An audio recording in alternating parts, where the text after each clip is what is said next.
예?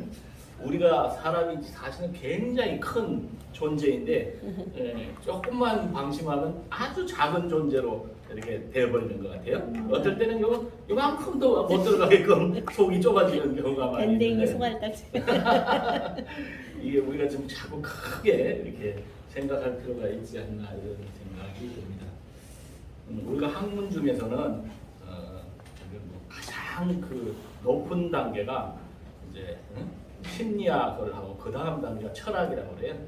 그 철학 그 다음 위가 바로 이제 신학이라는 부분이라고 생각하는데 저는 굉장히 자부심을 가지면서 저 심리학은 상담학을 했습니다만은 이런 심리학과 철학과 거기에가 신학이다 이렇게 하니까 자부심이 크죠.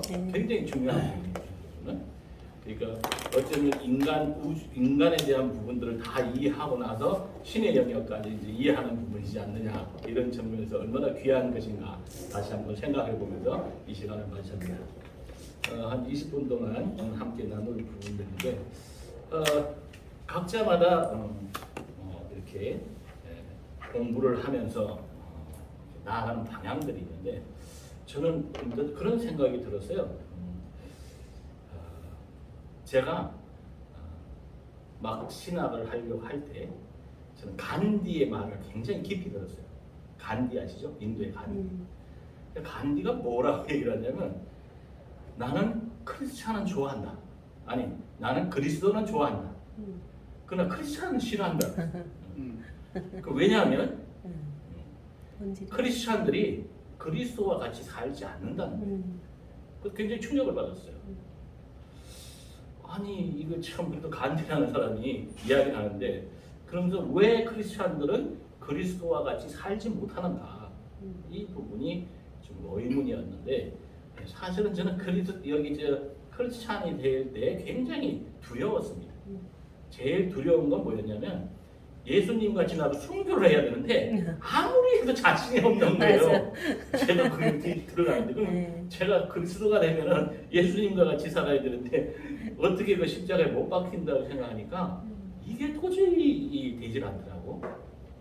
야, 그래서 이제 세월이 그래도 한 10년을 흐르고 몇 년을 흐르고 나니까 다 깨달고 나니까 이제 그것도 할 수 있구나 이런 생각이 들었어요. 참 너무나 신기한 것 같아요. 정말 그래서 시작을 했습니다. 그래서 저는 그냥 남들은 예수님 같이 산다 그러면은 그거 어떻게 살아 이러는데 저는 그 얘기를 듣고 간디의 이야기를 듣고 어떻게 하면 예수님과 같이 살아갈지를 사실 매일 고민을 해요. 나부터 그렇게 돼야 되지 않겠나 그런 생각인데 그래서 왜 그러냐면 이런 것 같아요. 우리가 이제 상담을 제가 공부를 하는데 상담이라는 건 서로 간에 이제 말을 들어주면 됩니다. 그리고 제가 그 다음에 이제 공부를 한 부분이 이제 코칭이라는 부분을 했어요. 코칭은 사람들 내면 속에 있는 모든 잠재 능력을 다 끄집어내줘서 스스로 답을 내주게 해주는 거예요. 어떻게 보면 제가 초창기 들어오면서 배웠는데 굉장히 중요한 부분이잖아요. 잠재 능력을 끄집어내서 그 사람이 스스로 답을 내도록 내가 답을 내주는 것도 아니고 고도로 높은 기법들이에요. 그리고 나서 이제 이 멘토링을 다시 공부를 하게 되는데 이 멘토링이라는 것은 하려면은 자기가 가지고 있는 지식과 경험이 있어야 돼요. 목사님 좀 전에 말씀하셨는데 지혜가 있어요. 지혜. 이 지혜라는 것은 어디서 나오느냐? 지혜는 지식이 기반이 돼요. 지식이 기반이 되고 나서 반드시 경험을 해봐야 지혜가 되는 겁니다. 많은 사람들은 보면 자기가 경험해보지 않은 것들을 많이 얘기하는 것 같아요. 그건 지혜가 아니고 지식뿐이에요. 지혜가 되려면 반드시 경험을 이뤄야 돼요. 그래서 그런 측면에서 저는 이제 사실은 제가 그때 논문도 썼는 게 뭐냐면 멘토링을 통해서 세계 선교를 어떻게 할 것인가 이거였어요. 제가 하는 부분은. 그래서 여러분들과 함께 저는 오늘은 이 멘토링이라는 한 부분을 가지고 어떻게 우리가 이 선교 활동을 하면서 그 사람을 하나님의 사람으로 이렇게 갈 수 있도록 할 수 있을까 이런 부분에서 잠시 좀 말씀드리면 좋겠다 이런 생각이 듭니다. 신학적인 부분은 목사님께서 하셨으니까 우리가 이제 보통 크리스찬들은 멘토가 누구라고 그러죠? 예수님이 멘토라고 그러죠. 예수님은 12명의 제자를 그죠? 다 이제 길러서 훌륭하게 마지막 하나님의 사역을 할 수 있도록 만드는 겁니다. 그 중에 대표적인 부분이 이제 베드로 같은 친구죠.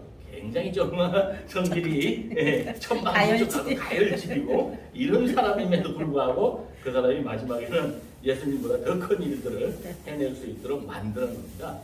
그래서 저는 이제 그렇게 어떻게 사람을 만들 수 있나 이런 것 쪽으로 연구를 하는 사람이에요.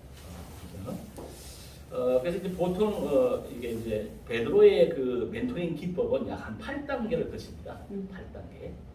그 8단계는 어떻게 하느냐면 베드로를 찾아가잖아요. 1단계는 찾아가는 거예요. 사람을 딱 보기 위해서. 저 친구가 좀 뭐가 될 만한가? 아닌가? 봐야 되잖아요. 사람을. 이게 이제 멘토는요. 성인군자하고 달라요. 성인군자는 아무나 저 사람 막 이게 성장하겠다 이러는데 이 멘토는 딱 보고 저 사람이 성장 가능성이 있나 없나를 보는 겁니다. 그러니까 찾아가가지고 두 번째는 이제 지켜봐야 돼. 가만히 이렇게 지켜봅니다. 저 사람 좀 역량들이 어떤 게 있는지, 저 사람이 이쪽 분야로 갈 수 있는지 이런 걸 지켜보기가 2단계예요. 그다음 이제 3단계는 그 사람을 파악하는 거예요. 그죠? 저 사람을 쫙 파악하면서 또 대화도 한번 쫙 던져보고 또 이렇게도 던져보고 해야 되잖아요. 그 왜냐하면 잘못하면 시간 낭비가 많이 되잖아요. 그래서 이제 파악하기가 들어갑니다. 그래서 이제 4단계가 뭐냐면 그때 이제 가르치기가 들어가요. 가르치기. 이 가르치는 방법이 예수님은 뭐 예수님뿐만 아니라 공자님도 그랬고 부처님도 그랬고 다 그랬어요. 사실은 진짜 가르치는 방법은 그 상대방이 스스로 답을 낼 수 있도록 이렇게 끄집어내주는 걸 해야 됩니다. 그 사람이 스스로 답을 낼 수 있도록 그렇게 해주는 기법을 쓰죠. 너는 내가 누구라고 하느냐 이런 거예요. 보통 그런 질문들을 쓰죠. 그래서 이 질문들의 어떤 그런 힘 이런 것들을 가지고 가르쳐 주기 시작을 하는 겁니다. 너는 어떻게 생각하느냐? 이런 부분은 어떻게 생각하느냐? 또 천국은 어떻게 간다고 생각하느냐? 성경은 또 어떻게 만들어졌다고 생각하느냐? 이런 거죠. 그렇게 이제 가르치고 5단계에 가서 이제 하나의 기회를 줍니다. 당신이 한번 해봐라. 당신이 이런 기회가 되겠죠. 그런 기회도. 그 다음에 이제 6단계에서 이제 가장 중요한 게 저는 그렇게 생각을 해요. 저는 말로 하는 게 아니라 어떻게 하면 내가 그렇게 모델이 될 수 있느냐 하는 게 중요하죠. 멘토링은 내가 가지고 있는 어떤 지식들을 내가 실행을 해보고 거기에 대한 경험을 바탕으로 해서 제가 모델이 돼야 돼요. 삶의 모델. 그래서 그게 가장 중요합니다. 다른 거하고 다르게 모델이 돼야 된다는 거예요. 나를 본받다. 예, 나를 본받을 수 있도록 내가 먼저 그 자리에 서야 됩니다. 그래서 그 부단히 노력을 해야 되는 부분이죠. 그걸 비춰주기라고 해요. 비춰주기. 예? 그러면 7단계에서 이렇게 비춰주기 하면서 부족한 부분을 다시 그 사람을 채워줘요. 또 부족한 걸 채워줘요. 왜냐하면 경험했던 부분들을 아주 옆에서 채워주는 거죠. 그걸 다 채워주고 나면 8단계에서 이제 확정하기로 들어갑니다. 확정하기. 그래서 이제 멘토는 조금 전에 말씀드렸듯이 성인군자하고는 다르다. 성인군자는 자신을 멘토로 인정하지 않는 모든 사람도 포용하지만 멘토는 그런 사람 인정 안 해요. 그거는 오직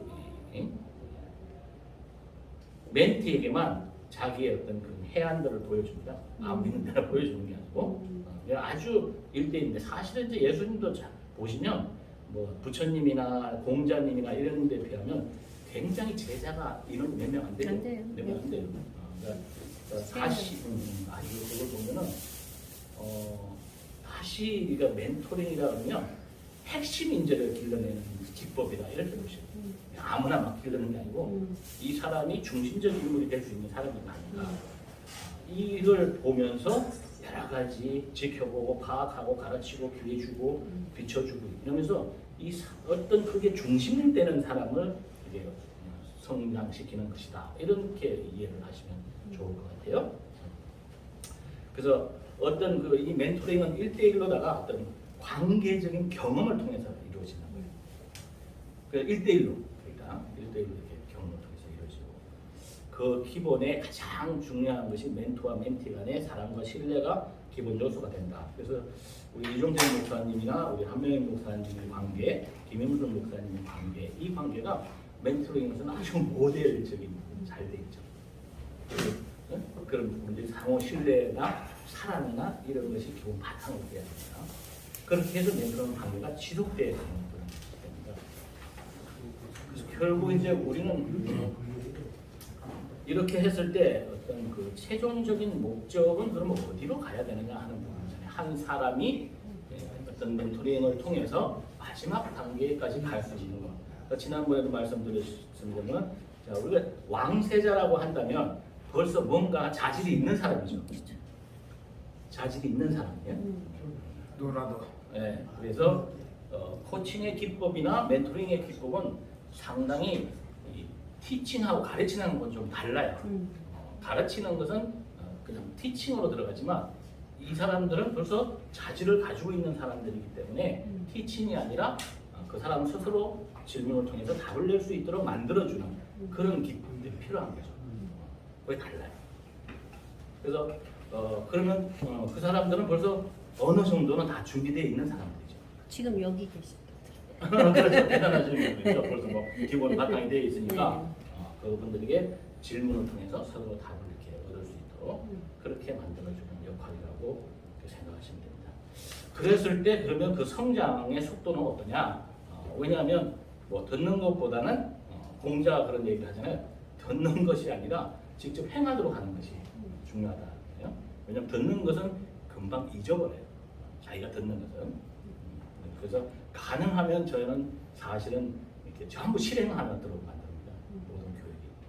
그냥 듣는 교육이 아니에요. 직접 실행해보고 직접 써보고 이런 방법들을 연구를 하고 사실은 저도 뭐 대학에서 지금 교수법을 연구하고 있습니다만 다 그런 기법을 쓰는 거예요. 그래서 자기가 경험한 것은 잊어버리지 않는다 그러잖아요. 공자님 얘기했듯이.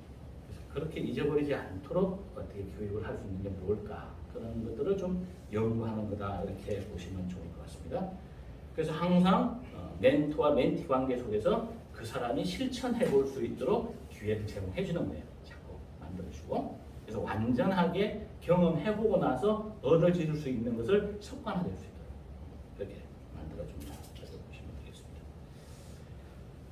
결국 우리가 이제 저는 그렇게 생각을 해요. 마지막 많은 사람들이 그 뭐 여러 가지 생각을 가지고 있지만 저는 그게 예수님 같이 살아가는 방법이 어떻게 해야 되느냐, 예수님 같이 살아갈 수 있도록 해야 된다 이렇게 하는데 그 사람이 예수님 같이 그런 삶을 살아갈 수 있도록 예수님이라 그러면 뭐 반드시 뭐 이렇게 뭐 십자가에 못 박혀서 간다 이거는 아니에요. 그건 아닌 것 같아요.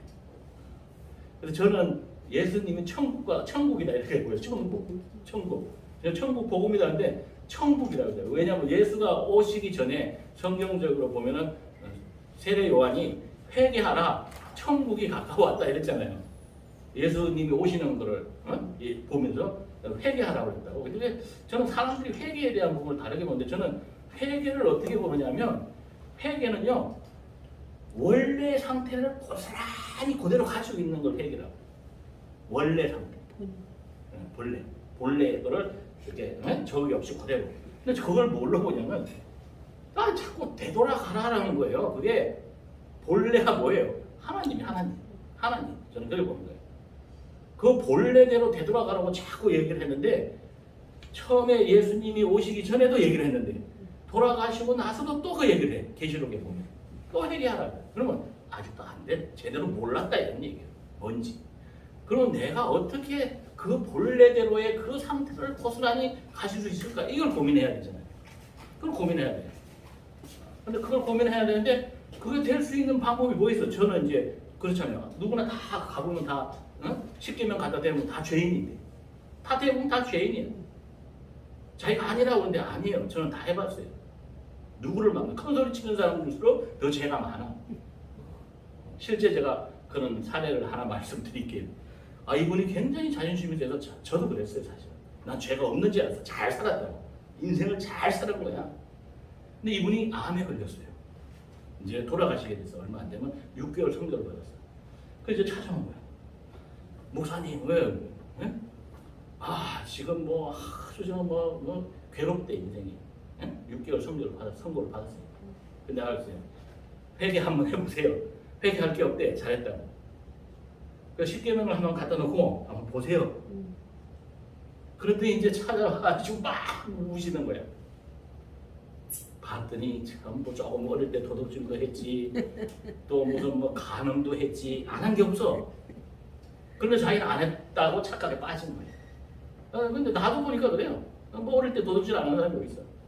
다 되면 다 그래요. 그런데 지금 이걸 희한하게 여러분은 경험을 해보셨는지 모르지만 예수님을 만나가지고 예수님의 믿음이 생기면 죄책감이 없어지는 거예요. 죄의식.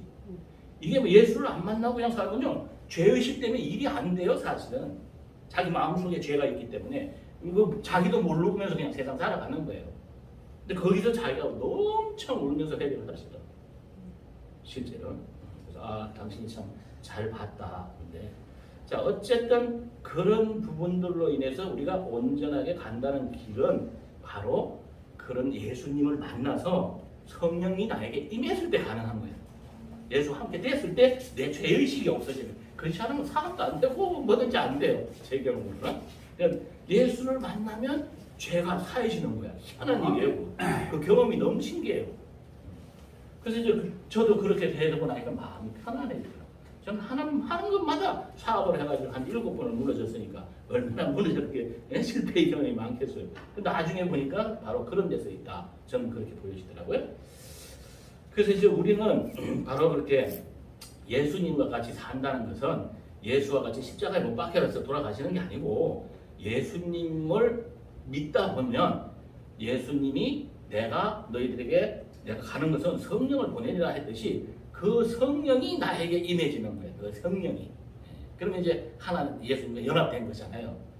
그럼 이렇게 됐을 때 그 삶이 어떻게 되는가? 그러니까 굉장히 평안해지죠. 불안 같은 게 없어져요. 제가 인생을 살면서 얼마나 힘들어 했었느냐 하면 오죽 힘들면 제가 인생의 모토를 뭐라고 정했냐면 두려움에서 벗어나지 않았어요. 계속 끊임없는 두려움이었어요. 인생이 얼마나 두려움이 많았겠어요. 항상 그 불안과 두려움 속에서 살아가게 된다 이런 얘기죠.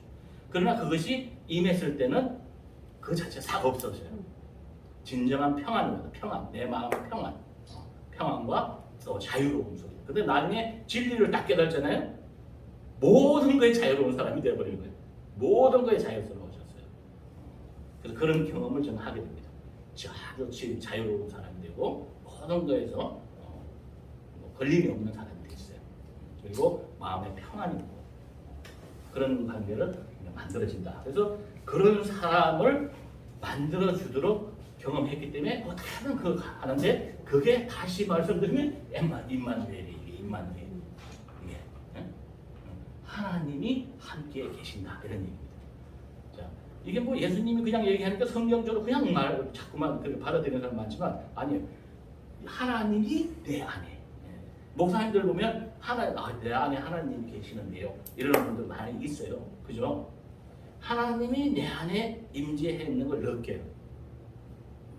그리고 내가 하나님 안에, 이 말은 뭐냐면 이렇게 이제 경험적으로 제가 해보니까 그냥 이렇게 메시지 같이 줘요. 느낌으로. 그러면 뭘 할 때 여기 일을 하잖아요. 내가 이 일을 해야 되나 하면 밤새도록 그게 고민하게 만들어져요. 그리고 다음날 다시 결정을 하게 해줘요. 근데 다시 한 사례를 말씀드리면 링컨 대통령 같은 거예요. 링컨 대통령이 어떻게 살았냐면 이 사람이 뭔가 결정을 잘 안 될 부분들이 있잖아요. 그럼 혼자 어디 조용한 데 가가지고 가만 가요. 그래서 비서관이 물어요. 아니 결정하시는데 왜 저렇게 혼자 가서 거기 있습니까? 여러 사람하고 토의해야지. 이렇게 물었어요.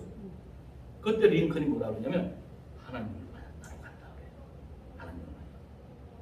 그래서 제가 무려 7번의 사업을 실패를 했지만 그 이후로는 한 번도 실패가 없는 삶을 살았다.